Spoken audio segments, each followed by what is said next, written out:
আসসালামু আলাইকুম প্রিয় দর্শক, আজ আমরা পর্যালোচনা করব ইফতারের পঠিত দুটি দোয়া নিয়ে। প্রথম দোয়া হলো যাহাবাত যামা ওয়াবতাল্লাতিল উরুক ওয়া সাবাতাল আজরু ইনশাআল্লাহ। এই হাদিসটি ইমাম দারাকুতনি রাহিমাহুল্লাহ বর্ণনা করেছেন এবং এই হাদিস সনদের দিক থেকে হাসান, এজন্য এই হাদিস নিয়ে আমি পর্যালোচনা করছি না। হযরত আব্দুল্লাহ ইবনে উমর রাদিয়াল্লাহু তাআলা থেকে বর্ণিত হয়েছে, কানা রাসূলুল্লাহ সাল্লাল্লাহু আলাইহি ওয়াসাল্লাম ইযা আফতার, আল্লাহ রাসূল সাল্লাল্লাহু আলাইহি ওয়াসাল্লাম যখন ইফতার করতেন তখন এই দোয়া করতেন, যাহাবাত যামা ওয়াবতাল্লাতিল উরুক ওয়া সাবাতাল আজরু ইনশাআল্লাহ। আমাদের দেশে বহুল পরিচিত আরেকটি দোয়া আছে যেটা বিভিন্ন ক্যালেন্ডারেও লিখে দেওয়া হয়, আল্লাহুম্মা লাকা সুমতু ওয়া আলা রিজকিকা আফতারতু। এই দোয়াটি প্রথমত দোয়া হিসেবে তো আপনি পড়তেই পারেন যে আল্লাহ আপনার জন্য আমি রোজা রেখেছি এবং ইফতার করছি আপনার রিজিক থেকে, এটা তো পড়তে কোনো সমস্যা নাই। বাকি কথা হলো এটা হাদিস দ্বারা প্রমাণিত কিনা। আল্লাহুম্মা লাকা সুমতু ওয়া আলা রিজকিকা আফতারতু, এই দোয়াটি মুরসাল ভাবে যেমন বর্ণিত হয়েছে, মারফু সূত্রেও তেমন বর্ণিত হয়েছে। আসেন, মুরসাল সূত্রে বর্ণিত হাদিসটি ইমাম আবু দাউদ রাহিমাহুল্লাহ বর্ণনা করেছেন কিতাবুল মারাসিলে, ইমাম আব্দুল্লাহ ইবনে মুবারক তার কিতাবুজ জুহুদে বর্ণনা করেছেন, ইমাম বাইহাকি রাহিমাহুল্লাহ সুনানুল কুবরাতে বর্ণনা করেছেন, হযরত মুআজ ইবনে আবি যুহরা থেকে বর্ণিত যে রাসূলুল্লাহ সাল্লাল্লাহু আলাইহি ওয়াসাল্লাম ইফতারের সময় দোয়া করেছেন। এই হাদিসকে ইমাম ইবনুল মুলাক্কিন রাহিমাহুল্লাহ আল বদরুল মুনিরে হাসান বলেছেন যে এই হাদিস মুরসাল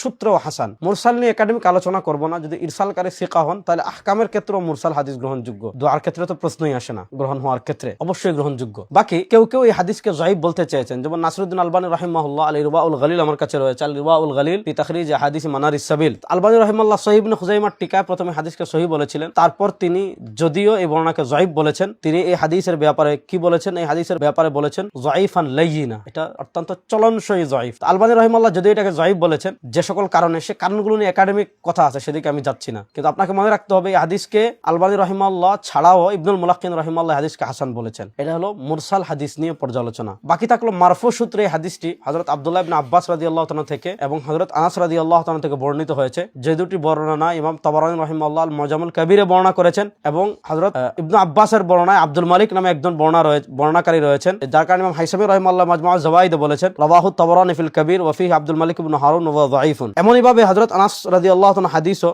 ইমাম তাবারানী রাহিমাহুল্লাহ বর্ণনা করেছেন তার মুজামুস সাগীরে, মুজামুল আওসাতে। এই বর্ণনাকেও ইমাম হাইসামী রাহিমাহুল্লাহ মাজমুআজ যাওয়াইদে যায়িফ বলেছেন। মারফু হাদিস দুটি যায়িফ, আর যেটা মুরসাল সূত্রে এসেছে সেটা হলো হাসান। তো সমষ্টিগতভাবে এই দোয়াটাও রাসূলুল্লাহ সাল্লাল্লাহু আলাইহি ওয়াসাল্লাম থেকে উলুমুল হাদিসের যে স্বীকৃত মূলনীতি, সেই মূলনীতির আলোকে প্রমাণিত। এজন্য আপনি আল্লাহুম্মা লাকা সুমতু আলা রিজকিকা আফতারতু এই দোয়াও পড়তে পারেন, যাহাবাত যামা ওয়াবতাল্লাতিল উরুক ওয়া সাবাতাল আজরু ইনশাআল্লাহ এই দোয়াটাও পড়তে পারেন।